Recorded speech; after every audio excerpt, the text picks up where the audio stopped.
Hey guys! Welcome back again to my channel. So for this video, pag-uusapan natin ang isa sa mga most requested and talaga namang gusto ko rin talaga gawa ng review dahil nagtitrending to mula nung inilabas sa Philippine market.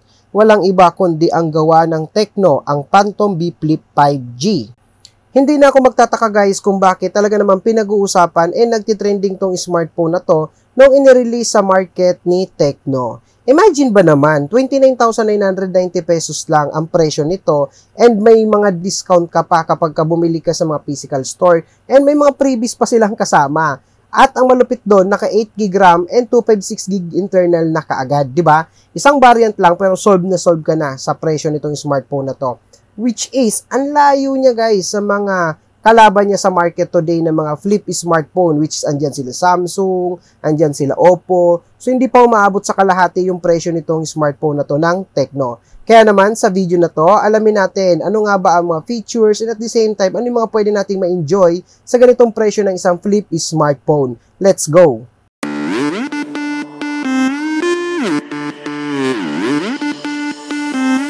Check muna natin guys ano nga ba ang kasama inside the box with this smartphone. So upon checking guys, good news naman kasi hindi to tinipid ni Tecno. Unlike with other smartphone kasi nowadays wala nang adapter or yung pinaka charger, wala. Ito meron. So 45 watts yung kasama nito. And good news guys, ayan, absolutely free po yan. Wala po kayong babayaran dahil kasama na po yan inside the box. So yan po siya, yan yung actual na itsura ng 45 watts. And next naman yan guys, may kasama na rin yan syempre na USB Type-C cable. Ayan siya. So ito naman yung actual na itsura guys ng USB Type-C cable ni Tecno Phantom B Flip. So kung makikita nyo guys, maganda yung cable niya, no? So pang-premium look din talaga yung cable na pinrovide dito ni Tecno. So next naman dyan, kasama na rin syempre dito guys yung ejector ng SIM card. So, hindi mo na kailangan pang mag-worry, hindi mo na kailangan gumamit ng mga hikaw or whatsoever, no? So, kasama na rin yan. But most likely sa mga smartphone nowadays, kasama naman talaga yan. Ginalingan lang talaga ni Tecno kasi gusto niya, gagamitin na lang talaga yung smartphone na to kapag binili nyo. Kaya naman, pati yung pinaka-casing kasama na po. Ayan siya, oh. Napaka-premium look ng case na sinama na talaga namang kapag inilagay mo, tignan yung maigi guys. Oh, ang ganda lalo ng itsura ng Tecno Phantom B Flip. Lalong naging premium look siya with the case na kasama inside the box. So, ang maganda dito guys, kapag like for example, nakalagay yung case, hindi siya bulky, no? Hindi siya yung lalong kumakapal. Talagang sukat na sukat yung case na kasama sa kanya inside the box. Ayan, yung actual na itsura niya kapag nakalagay yung case po, no? So, kapag like for example naman, ginamit mo naman siya ng naka-unfold, so ito naman yung itsura niya. So, wala rin pong nakakasagabal sa kanya kapag like for example, nakalagay yung case. So, kahit na itupi mo or something like i-unfold mo, so maganda pa rin yung itsura ng Phantom B Flip kahit na may case po. At para naman sa kulay guys, may 2 colors options kayo na pwedeng pagpilian. Andyan ang Mystic Dawn, which is ito yung parang lavender color nila. And andyan din yung Iconic Black naman, which is ito naman yung neutral color. So, masasabi ko na kahit alin piliin nyo dyan guys, trendy taste color yan, which is talaga namang in na in yung mga ganitong kulay ng smartphone today sa market. At kagaya ng mga ginagawa natin sa mga review, kinuha ko na rin syempre yung dimensions nitong smartphone na to, no? So, pagdating sa bigat niya guys, may actual lang to na bigat na 194 grams, which is typical na bigat lang sa mga regular smartphone. So, masasabi ko na kahit na matagal mo siyang hawakan, or something like lagi mong dala, so hindi siya mabigat or di mo mafe-feel na bibigat sa kamay.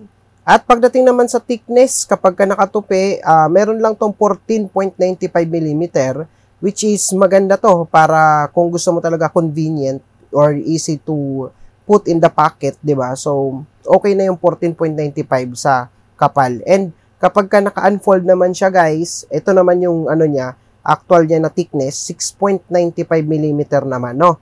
So, manipis itong smartphone na to lalo kapag ginamit mo siya na naka-unfold. And pagdating naman guys sa haba, so alam naman natin na ang mga flip smartphone medyo mahahaba yan, ano? So, meron tong 171.72mm kapag naka-unfold siya. So, just a typical din naman po yan na haba ng mga flip smartphone today sa market. At kapag naka-fold, ito naman yung actual height niya, so 88.77mm naman. So, ano siya, very handy pa rin. and very compact size. At ito naman yung width niya, which is ito yung lapad, no? So, 74.05mm naman yung pinakalapad nitong smartphone na to. Sa pinaka-design naman guys, meron itong tinatawag na cosmic design, which is napaka-aesthetic talaga ng itsura nitong smartphone na to. So, hindi mo talaga masasabi na ganito yung presyo niya dahil sabi ko nga para ka na rin gumagamit ng mga top of the line na flip smartphone today sa market, di ba? Ang ganda ng itsura, oh. Talaga namang mapagkakamalan kang yayamanin pag ganito yung itsura ng smartphone mo. At wag natin guys patagalin. Kamustahin naman natin ang display nitong Tecno B Flip, no? So, pagdating sa display niya guys, masasabi ko na hindi rin siya tinipid dahil sa 29,990. Ginalingan din talaga dito ni Tecno, So, for the main screen, meron tong 6.9 inches display. Bigger screen siya, which is perfect na rin to talaga kung more on viewing ka, or something like more on browsing ka. So, goods na. Malaki yung screen niya. 6.9 inches. So, hindi lang yun guys hindi lang sa laki ang ginalingan dito ni Tecno. Kasi, even dun sa mismong technology, enhanced din to. So, sa main screen, meron tong 10 to 120 Hz refresh rate. Self-adaptive to guys. So, siya na ang bahala magbigay ng kailangan na refresh rate. Depende sa ginagamit mo na display or something like, depende sa content na ginagawa mo doon sa mismong display ng smartphone.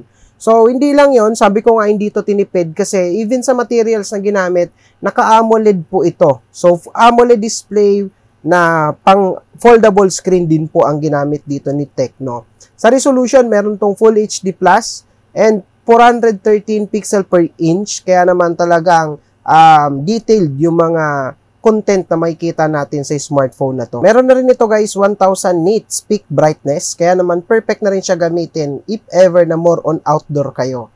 And kung more on viewing, like more on watching kayo ng mga latest movies, series, through Netflix or whatsoever guys, so good news kasi naka 94.5% screen to body ratio na to. So more on screen na rin talaga yung pinaka-display nitong device na to. So mas maninipis na rin yung pinaka-bezels niya.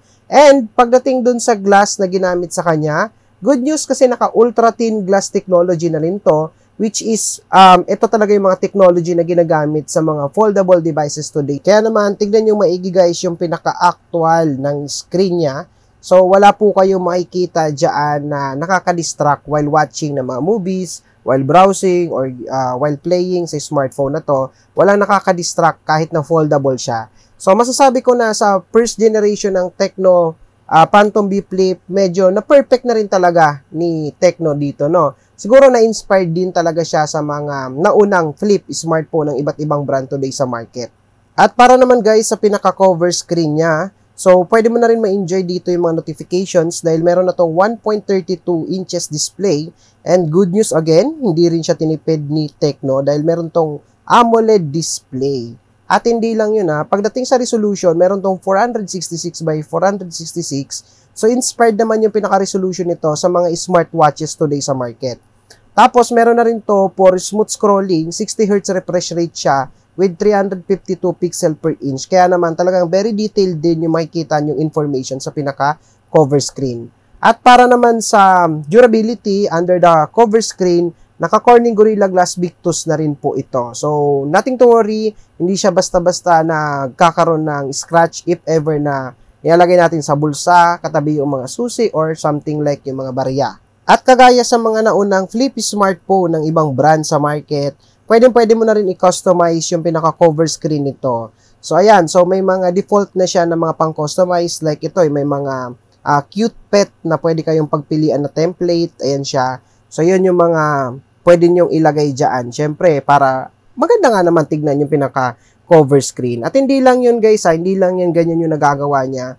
But even, pwede ka na rin dito siyempre guys, magtingin ng mga notifications, magtingin ng mga something like yung mga messages, even answer ng call pwede na dito. And hindi lang yun, pwede mo na rin siyang i-customize mismo. Hindi lang yung mga default template, but even ito, pwede kang mag-attach yan, even yung mga photo mo, pwede mong ilagay dyan para makikita mo na sa cover screen. Ayan. Yung watch, kung gusto mong i-customize, pwede rin siya para mas mabagay sa daily lifestyle nyo, no? At hindi lang yun guys, pwede mo na rin ditong gawin sa cover screen nito ang mag-record and mag-take ng photo. So pwede mo na ma-enjoy ngayon yung magandang resolution ng camera niya sa rear nang napaka-convenient, 'di ba? So if ever na gusto mo mag-take ng regular photo using the rear cam, ayan siya. Pwede na siya while na naka-fold yung device. Pwede ka rin mamili ng mode like yung portrait or even video recording. Pwede na dito guys. Ayan siya, 'di ba? So, imagine if ever na more on, like for example, content creator ka, nagbablog ka. So, less worry ka na and less hassle na rin sa inyo hawak ng device kasi mas handy na siya kapag ka naka-flip siya.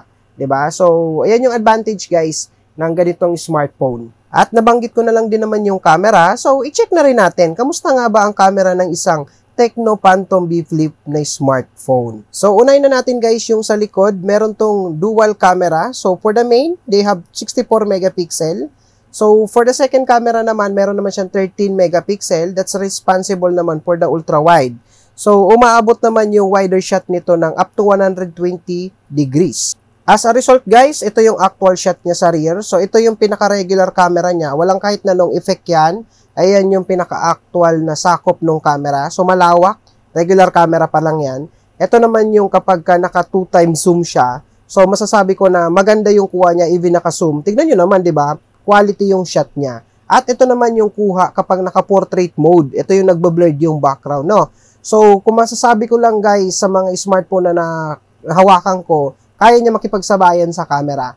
At syempre, sinubukan ko na rin yung camera niya pang take ng selfie, yung sa likod, no? So, as a result, maganda rin po yung naging kinalabasan niya. So, ang maganda, ang napansin ko, kapag nag-take ka ng picture gamit yung rear niya, kapag naka-fold siya, nakapang-dedicated na kaagad pang-upload sa mga social media, no? So, ayan yung actual shot niya gamit yung rear camera while na naka-fold yung pinaka-device. At ito naman yung actual result ng video recording niya kapag nag-take ka ng video while na naka-fold siya sa rear camera. Ito yung itsura niya. And mapapansin niyo guys, no, maganda to kung mga biglaan na may gusto kang i-content or i-vlog, di ba? So, pag in-upload mo siya, dedicated na kaagad sa mga social media ngayon yung pinaka-aspect ratio ng video. Ito naman yung sample video recording niya pagdating sa rear kapag naka-unfold yung device. So, malinaw and quality na rin talaga ang kaya nitong i-provide sa presyo na mayroon tong Tecno Phantom B Flip. So, maganda dito, supported pa ng up to 4K resolution ng merong 30 FPS or kung gusto mo ng mas smooth yung video recording, pwede mong i-switch into 1080p na kaya niya mag-record naman ng up to 60 frame per second. So, imagine guys, sa presyo na meron tong smartphone na to and sa technology as well na natutupi nga siya, so, kaya na rin makipagsabayan talaga ng camera niya. At hindi natin pwedeng palagpasin ang front camera na meron si smartphone na to. So, perfect na rin to guys and ultra clear daw ang inaalok talaga dito ng Tecno dahil meron na tong 32 megapixel for the front camera. As a result, ito yung mga sample shot niya guys for taking a selfie. So, sa front camera, walang kahit na anong effect. Ito yung napaka-natural niya nakuha guys. And ito pa yung ibang sample, di ba? So, nasa likod ako niya ng isang maliwanag na billboard or monitor. And as you can see, hindi siya nag-against the light. Ayan yung pinapakita ko dito sa photo na to, which is na-appreciate ko naman yon. And pagdating naman sa video recording niya for the front camera, so they can record up to 2K video resolution guys for 30 FPS. Or kung gusto mo naman ng mas smooth yung video recording niya, so switch mo into 1080p dahil kaya rin itong mag-record sa front camera ng up to 60 frame per second naman. So, perfect yun. Pang-create ng mga content or pang-vlog as well. Ngayon naman, silipin natin, kamusta nga ba ang performance or ano nga ba ang performance na pwede nating asahan sa isang Tecno Phantom B Flip na smartphone? So, tinipid nga ba ito ng Tecno? Well, guys, good news, syempre. Doon pa lang sa base model na meron siya, 8GB with 256GB internal, panalo ka na. Pagdating sa processor guys, nagulat din ako. Imagine guys, equipped to ng MediaTek Dimensity 8050 processor, which is octa-core processor to na masasabi ko na quality rin and talaga maganda yung performance. So, less battery consumption na to because of the 6nm technology. And one of the good news na pinagmamalaki dito, naka 3.0 GHz yung kaya niyang ibigay na performance pagdating sa processing nitong smartphone na to. Dahil dyan, kayang-kaya na nito guys gumawa ng mga multitasking like the split screen, yung pwede kang mag-open ng dalawang window at the same time.